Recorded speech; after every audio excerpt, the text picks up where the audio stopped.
आज महाराष्ट्र में श्री बाला साहब ठाकरे की, जो हिंदुत्व के लिए जाने जाते थे और पहचाने जाते थे, बचपन से हम लोग ने सुना कि ये बाला साहब ठाकरे हैं। आज उन्हीं के पुत्र उद्धव ठाकरे, इन्होंने अपने पिताश्री का नाम और अपना कुल बर्बाद कर दिया है। इनका खून नहीं, अब शिवसेना के अंदर अब किसी के अंदर खून नहीं बचा। अब सिर्फ ये पैसों की राजनीति करते हैं और अपने ऐशो आराम का जरिया ढूंढते हैं। अब देश के लिए इनके पास कुछ बचा नहीं करने के लिए। जो एक हस्ती हुआ करते थे बाला साहब, आज वो ऊपर से देख के वो भी रो रहे होंगे कि हमने कैसे पुत्रों को जन्मा है जो लालचवश देश से गद्दारी कर रहे हैं। उद्धव जी को मैं यही कहना चाहूँगा कि जल्दी से जल्द से जल्द गिरफ्तारी करी जाए और इनको फांसी की सज़ा दी जाए। भीड़ तंत्र में जितने लोग वीडियो में नज़र आ रहे हैं, इनके ऊपर माननीय योगी जी की तरह कार्रवाई करके दिखाएं, लेकिन इनकी हिम्मत नहीं इतनी करने की। सत्ता के शीर्ष पे अगर डरपोक आदमी बैठेगा तो उस देश का यही हाल होगा, उस राज्य का यही हाल होगा। जिस तरह कांग्रेस डर से देश चला नहीं पाई, उसी तरह आज शिवसेना भी महाराष्ट्र नहीं चला पा रही है। खुलेआम हिंदुओं साधुओं का नरसंहार हो रहा है, जो एक बहुत चिंता का विषय है। इसका प्रतिकार के लिए इन लोगों ने सोचा नहीं कि इसका प्रतिकार, इसकी चिंगारी कहाँ तक पहुँचेगी देश को। मैं यही कहना चाहूँगा मित्रों, साधु संत में इतना रोष है, जूना अखाड़ा में रोष है। आज देश के जितने भी साधु संत हैं सब एकजुट हो चुके हैं और ये अब बहुत बड़ी तैयारी होगी। करोड़ों में हम रोड पे आएंगे, करोड़ों की तादाद पे हम रोड पे आएंगे। गुजरात का, महाराष्ट्र का, हरियाणा का, राजस्थान का, सब देशभक्त एक जगह मिलने वाला है। बस इंतज़ार लॉकडाउन खुलने का है, क्योंकि हम लोग अनुशासित लोग हैं, संस्कारी लोग हैं। हम लोग संस्कार और अनुशासन में रहना जानते हैं। मैं यही कहना चाहूँगा उद्धव जी से, उद्धव ठाकरे से, कि तुम सरकार छोड़ दो। तुम्हारे बस की बात नहीं है, तुम्हारे बस की बात नहीं सरकार चला पाना। जय श्री राम मित्रों, मैं हेमंत पंडित, बजरंग सेना से, उत्तर प्रदेश उपाध्यक्ष। जिस तरह आपने कल वीडियो देखा, हमारे देश के धरोहर साधु संतों के साथ जो ये भीड़ तंत्र बर्ताव कर रही है, क्या इसका कोई विकल्प है क्या हमारे पास? हम इसको कैसे अंकुश कर सकते हैं? क्या हम इसी तरह मरते रहेंगे एक एक करके? ये सब सोचने का विचार है। और आज भी लोग खुश करने में लगे हैं लोगों को। मुझे शर्म आती है हिंदू कहने में अपने को कि मैं हिंदू हूँ। कायर हूँ मैं कायर हूँ। मैं देख के भी कुछ नहीं कर पाता हूँ। और मुझे बहुत दुख होता है कि हमारे देश में, हम अपने ही देश में गुलाम बनते जा रहे हैं। जो बहुत गंभीर संकट समस्या है ये, इसका निवारण बहुत ज़रूरी है। और आज भी हम उम्मीद करते हैं सरकारों से कि मोदी जी हैं तो, योगी जी हैं तो हमको बचाएंगे। अरे वो शीर्ष में बैठे हैं, वो अपना काम बहुत भली भांति कर रहे हैं, आपको इशारे कर रहे हैं। आप अपना समाज खुद खड़ा करिए, समाज के सिपाही बनिए आप। किसने रोका है आपको अच्छा काम करने के लिए? किसने रोका है? हमेशा हिंदू कंधा ढूंढता है, बंदूक रखने के लिए। खुद के अंदर गट्स नहीं है उसके अंदर। आज हमारे साधु संतों पे जो आक्रमण हुआ है, और ये हमारे साधु संत हैं तो हमारा देश भारतवर्ष है, हमारे देश के धरोहर हैं, भगवान के बाद वही हैं। आज हम उनकी भी रक्षा नहीं कर पा रहे हैं, जो हमारे लिए बहुत शर्म की बात है। क्या हमारा जीवन सिर्फ खाने कमाने के लिए है? हम अपने बच्चों को क्या दे के जाएंगे? गुलामी की जिंदगी।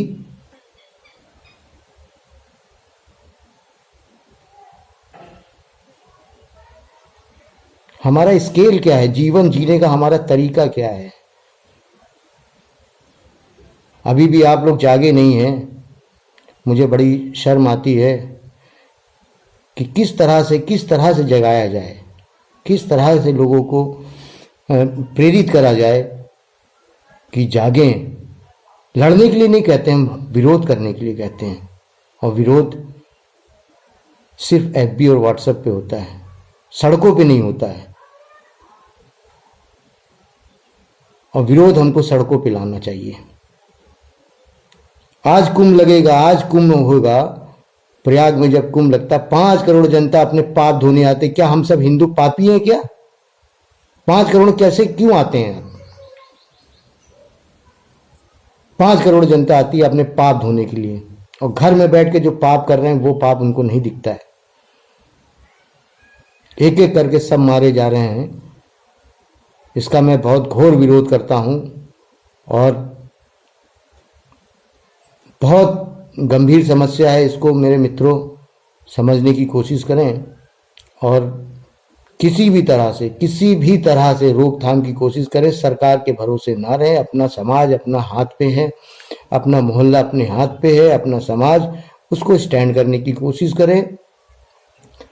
70 साल के बुजुर्ग कल्पवृक्ष जी, उनकी हत्या डंडों से कर दी गई, मार मार के भीड़ तंत्र ने। ये घोर निंदा का विषय है, घोर निंदा का विषय है, घोर निंदा का विषय है। हरे राम शांति दे नीलेश जी को और कल्पवृक्ष जी को, आत्मा को शांति दे। वो हमारे ही देश में मरे हैं। और मैं उद्धव ठाकरे जी से जी भी लगाना ठीक नहीं लगता इन लोग के लिए, जो राष्ट्र विरोधी हैं। ये राष्ट्र विरोधी का ही काम कर रहे हैं। केजरीवाल जी हो गए, फिर जी लगाया मैंने, जो गलत लगाया। केजरीवाल हो गए, उद्धव जी हो गए, उद्धव हो गया, ये सब बेकार लोग हैं। और मैं कंडेम करता हूँ इनकी राजनीति को। और जिस दिन हिंदू जागा। नमस्कार मित्रों, महाराष्ट्र पालघर की घटना पे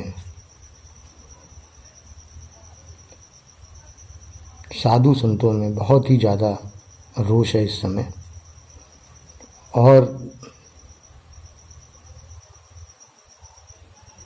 उस रोष का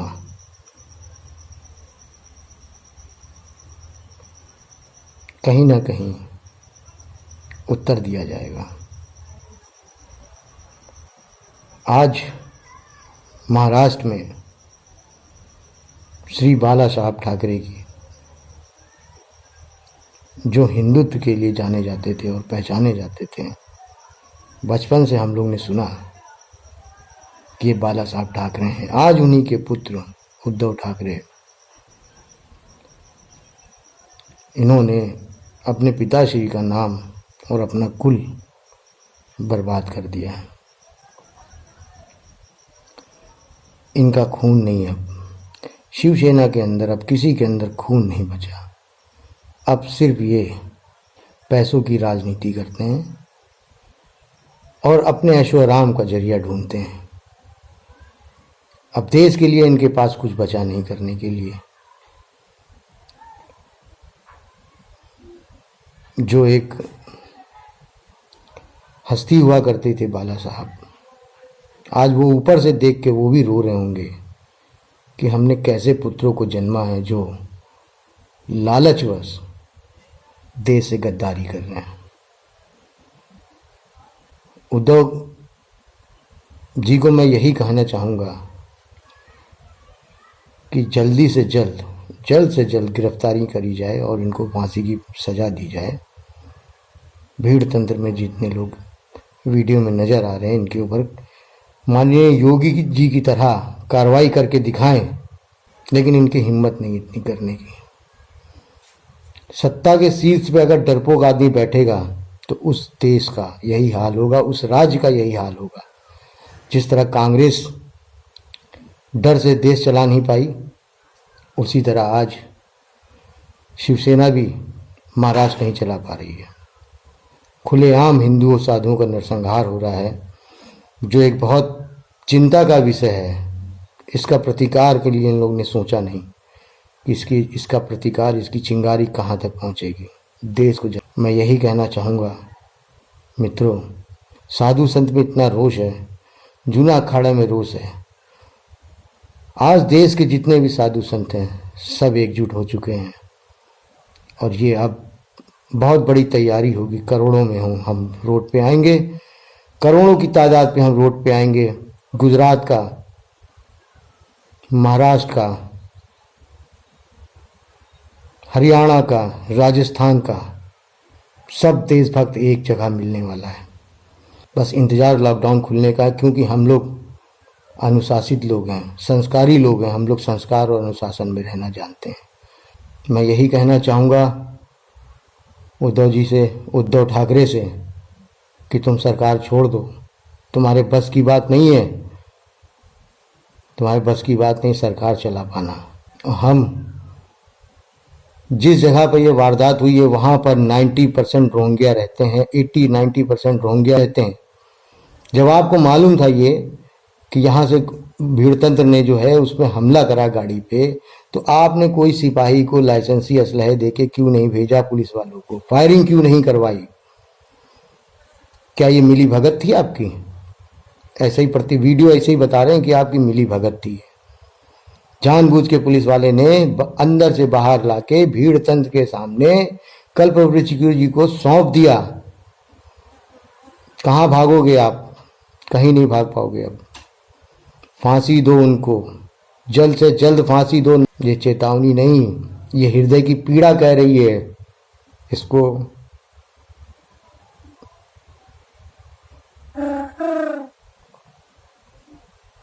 जय हिंद, जय भारत।